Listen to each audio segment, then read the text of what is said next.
kasih raganya lengkap tanpa cacat, namun tidak mampu memanfaatkan kelebihannya. Tetapi tidak sedikit juga yang dalam keterbatasan fisiknya mampu menjadi orang yang mencintai Al-Quran. Inilah yang dilakukan oleh Salahuddin Al-Hafiz. Di tengah keterbatasannya, di mana indera penglihatannya tidak normal, ia mampu menghafal Al-Quran 30 juz. Salahuddin yang tunanetra sejak usia 3 tahun ini, sebelum menghafal melalui Quran khusus tunanetra, yaitu Al-Quran Braille, ia hanya mendengar suara berulang-ulang hingga mampu menghafal 20 juz. Kang Solah, biasa ia disapa, pernah meraih prestasi baca Al-Quran secara murotal se-Jawa Barat dan juara 3 baca Al-Quran di Kerajaan Saudi Arabia. Lantas, apa motivasi dan alasan Salahuddin untuk menjadi penghafal Al-Quran? Apa hikmah Salahuddin dapatkan dengan ia menjadi penghafal Al-Quran? A'udzu billahi minasy syaithanir rajim. Bismillahirrahmanirrahim. يعتذرون إليكم إذا رجعتم إليهم قل لا تعتذروا لن نؤمن لكم قد نبأنا الله من أخباركم وسيرى الله عملكم ورسوله ثم تردون إلى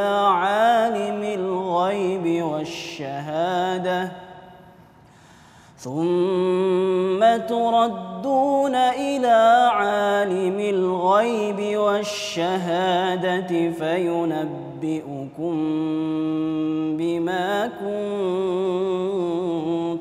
تعملون صدق الله العظيم. Allahu Akbar.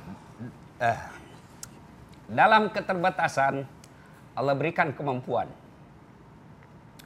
Ada orang diberi Allah penglihatan yang bagus, tapi dia menyanyiakan. Sehingga apa? Dia jauh dari Al-Quran. Allah berikan keterbatasan panca inderanya, tidak bisa melihat. Tapi Allah berikan kemampuan untuk mempelajari ayat suci Al-Quran.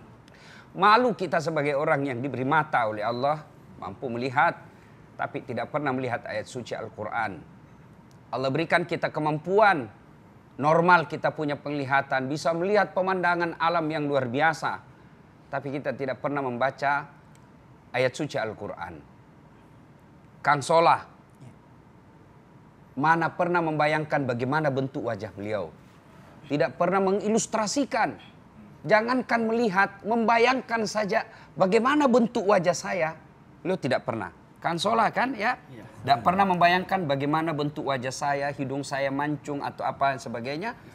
Tidak pernah. Jangankan melihat pemandangan kota Jakarta, pemandangan Bogor, puncak gunung, indahnya sungai, tidak pernah. Lalu kenapa kita yang Allah takdirkan punya penglihatan normal, tidak pandai bersyukur kepada Allah Subhanahu wa taala. Di bulan suci Ramadan ini semestinya kita jadikan bulan yang lebih intens mempelajari Al-Quran. Kalau tidak bisa mempelajarinya secara paripurna, setidaknya kita membaca ayat suci Al-Quran. Masya Allah, pelajaran buat kita pada hari ini. Ternyata dalam keterbatasan tidak menjadi halangan untuk mencintai Al-Quran. Itu Kang Solah ya? Betul. Nah, Allah. Saya duduk dulu Kang Solah. Sambil nanti kopinya ya. boleh di... Oke, siap. Sementara Ustadz Asad sudah meneteskan air mata. Masih ngitung-ngitung ini sudah lagi berapa hari. Ini karena terlalu sering berhadapan dengan kasir. Jadi bawahnya ngitung mulu ya Ustadz ya.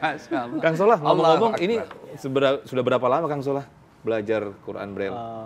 Kalau belajar Al-Quran Braille sih sejak dari SD, kita masuk sekolah SLB itu diajarin huruf Braille. Jadi kita di sana itu yang pertama belajar huruf Latin, yang kemudian kita belajar juga huruf Arabnya. Ya. Itu memang sejak lahir? Ya, sejak lahir saya alhamdulillah Allah tutupi penglihatan saya. Sejak lahir, Ya. Masya Allah. Tapi kata ibu saya dulu sampai umur 3 tahun saya masih bisa ngelihat sejarak 3 meter gitu. Cuman setelah 3 tahun itu total, blind total. Pak Budi, ini Pak Budi memfasilitasi Kang Solah ini seperti apa? Karena kan Pak Budi sendiri normal ya. Normal. Untuk membacanya kan saya juga nggak bisa, meraba-raba itu bagaimana tuh Pak Budi? Ya, jadi Ustadz, Ya. Kang Solah ini satu dari bagian 1.000 ratusan santri yang kami urusin. Ada sekitar hampir 500 santri yang tunanetra seperti ini. Alhamdulillah sekarang mereka ada kesempatan untuk diberikan kesempatan yang sama untuk bisa sama-sama belajar Al-Quran. Sementara ini kan kita taunya Al-Quran ya Quran yang ada tulisannya, ada abjadnya. Terus mereka siapa yang memikirkan mereka ini siapa? Yang Padahal ini kan umat memfasilitasi, ya. Rasulullah SAW. Betul. Yang punya kesempatan yang sama Betul. untuk bisa dari lidahnya keluar ayat-ayat suci Al-Quran. Akhirnya waktu itulah kami bentuk sedikit rumah kecil. Dari situ kami mencari solusi, kami mencari alamat, Quran fasilitas. Akhirnya tersampailah waktu itu baru sekitar 21 orang. Nah, akhirnya melebar, akhirnya sampai kita punya komunitas sekitar ada 15 rumah-rumah untuk mengurusi teman-teman tunanetra yang belajar Al-Quran. Kalau Kang Solah ini sudah murid yang keberapa Pak Budi? Beliau dari Kuningan, saya nemu beliau ini di Kuningan waktu itu sekitar hampir kurang lebih sekitar ke 220-an lah. Umur berapa Kang Solah waktu itu ketemunya? Umur waktu itu masih SMA kelas 3. Terus? SMA kelas 3.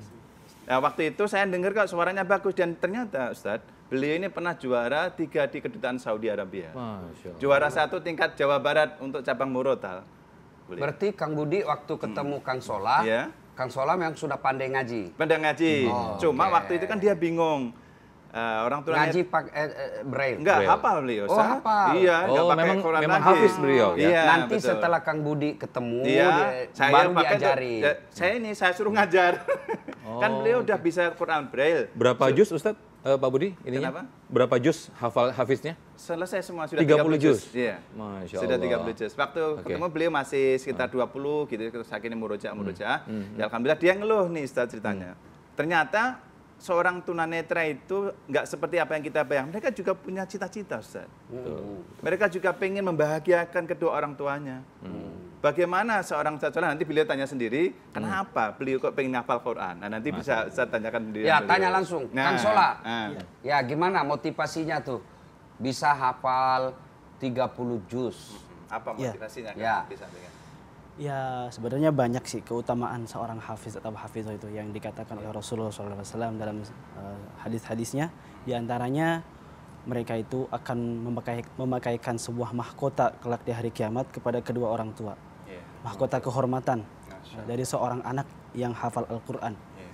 Nah, saya ini seorang tunanetra. Tentunya ya mungkin sejak kecil kurang bisa membantu orang tua baik dalam bekerja, orang tua. dalam hal apapun gitu. Iya.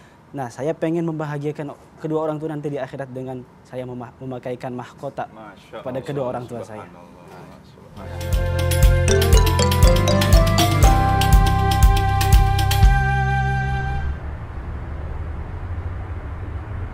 Ya, Kang Solah. Bagaimana rasa kopinya? Alhamdulillah. Asli pahit. kopi. Pahit, ya.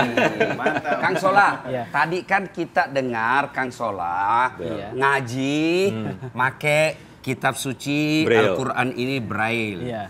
Nah, supaya pemirsa makin yakin bahwa di dalam keterbatasan Kang Solah ini mampu menghafal ayat suci Al-Quran. Iya.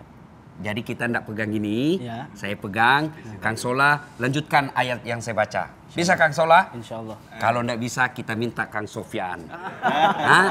Kapan Saya lah? Al-Fatihah aja. Ya. Bismillahirrahmanirrahim. Imma yablughanna indakal kibra ahaduhuma aw kilahuma fala taqul lahuma uff wala tanharhuma wa qul lahuma qawlan karima. A'udzu billahi minasy syaithanir rajim. واخفض لهما جناح الذل من الرحمة وقل رب ارحمهما كما ربياني صغيرا. Sadaqallahul azim. Kang Sofyan, tahu ayat yang dibacakan tadi? Itu secara sedikit saya tahu itu tentang Pokoknya ada dalam Quran lah. Tentang Quran lah pokoknya. Ah ya, top. Nah, ini tadi yang kita baca, motivasi tentang apa yang beliau sampaikan. Ustadz, saya hafal Quran ini karena saya ingin membahagiakan orang tua saya. Kalau kita yang normal membahagiakan orang tua, beliin mobil kalau ada rezeki. Kita bahagiakan orang tua, beliin AC kamarnya supaya adem dia di dalam.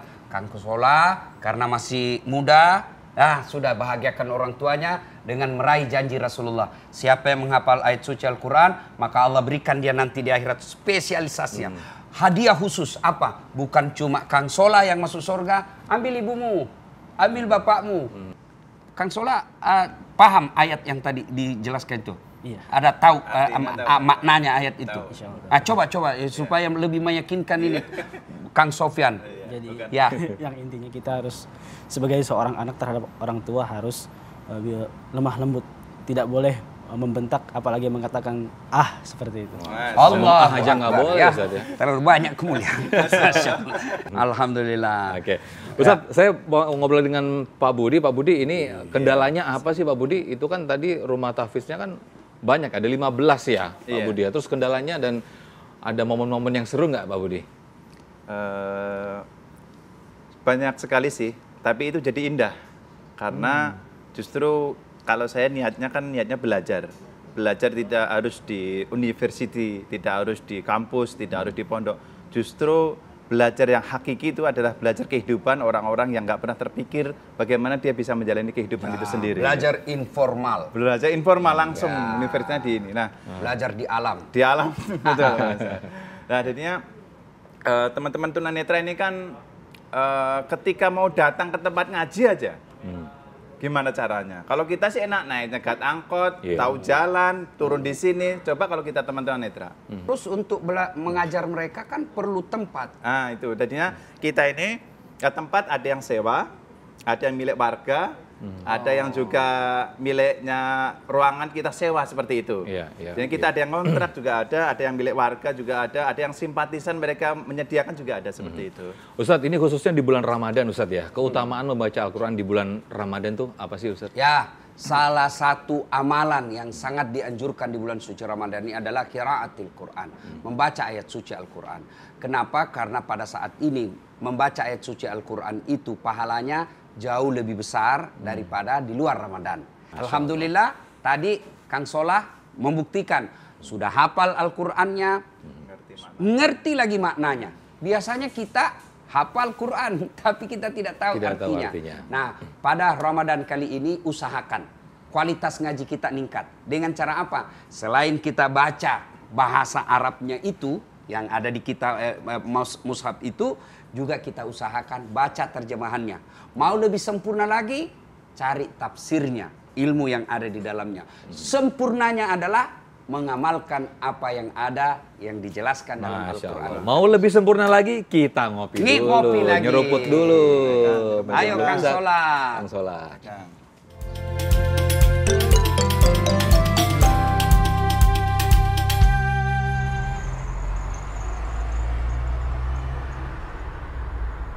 Nah, ini Kang Solah tadi ngomong-ngomong kan masih kuliah ya. Ini semester berapa, ambil jurusan apa Kang Solah? Saya sudah akhir insya Allah sebentar lagi akan sidang skripsi. Umur saya sekarang sekitar 26 lah, 26-27. 26-27. Oh, kuliah juga Kang Solah? Iya, kuliah juga. Jadi selama pandemi ini kuliah online? Betul, kuliah online. Online ya? Kita online ya. Oke, sambil terus murojaah ya? Iya. Kalau murojaah sehari beliau 5 juz. Sehari 5 juz? Harus gitu. Kalau penghafal Quran kalau nggak di murojaah akan hilang hafalannya. Hilang, betul. Kita Sehari baca minimal Quran 5 juz. satu lembar aja untung-untungan ya. Ya, Kang Solah, Iya. ambil jurusan apa? Jurusan Usuluddin Ilmu Al-Quran dan Tafsir. Masa. Oh, tafsir Al-Quran. Wah, luar biasa. Ilmu, sumber dari segala ilmu adalah Al-Quranul Karim. Betul. Dan mengambil tafsir. Kang Sola, umur sekarang kan 26. ya. Rasulullah itu menikah Usia 25. Kang Sola sudah ada cita-cita mengarah untuk... nih, mengarah nih. Kang Sola? Mengarah nih. Cita-cita sih ada, cuman komitmen saya dulu sebelum saya selesai kuliah nggak boleh nikah dulu. Kalau misalnya selesai, selesai. sudah langsung action, mau menikah juga. Ya paling cari Udah jodoh. banyak yang ngantri, jangan Cari Ustaz. dulu, Cari cari dulu. dulu. Sudah ada calon, Kang Sola? Insya Allah belum. Mudah-mudahan dengan tayang ini sama. ada ibu-ibu yang terpesona melihat Kang Janda-janda. Sola sehingga menawarkan anaknya Masya Allah. dan yakin Kang Sola tidak usah cemas soal jodoh. Sudah diatur dalam Al-Qur'an. Laki-laki baik-baik tidak akan menikah kecuali dengan wanita baik-baik. Wanita baik-baik tidak akan menikah kecuali dengan laki-laki baik-baik. Wanita pezina tidak akan menikah kecuali dengan lelaki pezina dan lelaki pezina tidak akan menikah kecuali dengan wanita pezina. Dan saya yakin insya Allah Kang Soleh nanti akan dapat hafizah. Amin. Amin. Ya Allah, insyaAllah. Pak Budi, ini Ya. ke depan harapannya gimana nih Pak Budi buat Nurul Kolbi? Nurul Kolbi, alhamdulillah ini sebenarnya saya banyak permintaan Ustaz dari Bandung, dari Malang. Cuma kan kadang-kadang tunanetra ini kalau sehari mereka kan jualan usaha. Kadang-kadang mereka pergi ke tempat kerja, mereka harus libur sehari nggak jualan. Itu kadang-kadang kita ganti uang transportnya. Teman-teman selama saat ini di Bandung, di Malang pada pengen, cuma kita sedang memikirkan mudah-mudahan ke depan ada hamba-hamba Allah yang diberikan keluasan rezeki untuk membantu teman-teman tunanetra yang ingin belajar Al-Quran seperti itu. Insya Allah. Seperti itu. Masya Allah. Ya. Hikmah dan kesimpulan Ustadz? Ya, pemirsa yang saya hormati. Dalam Al-Quran dijelaskan di akhirat kelak namanya hari hisab, dihitung segala amal-amal kebaikan. Dan orang yang punya keterbatasan seperti Kang Solah, tanggung jawabnya soal mata selesai. Sementara kita yang normal matanya, bisa jadi mata inilah yang menggelincirkan kita, membuat dosa kita semakin banyak. Tapi jangan putus asa. Semua Allah kasih hadiah. Kang Solah keterbatasan penglihatan, Allah kasih hadiah apa? Alhamdulillah dengan keterbatasan itu Allah angkat derajatnya, mampu menghafal 30 juz. Dan orang yang melihat belum tentu punya kemampuan seperti Kang Solah. Bagi kita yang pendosa, mata kita ini banyak maksiatnya selama ini, bulan Ramadan. Allah hadirkan bulan Ramadan ini untuk mendelete, untuk menghapus dosa dan kesalahan.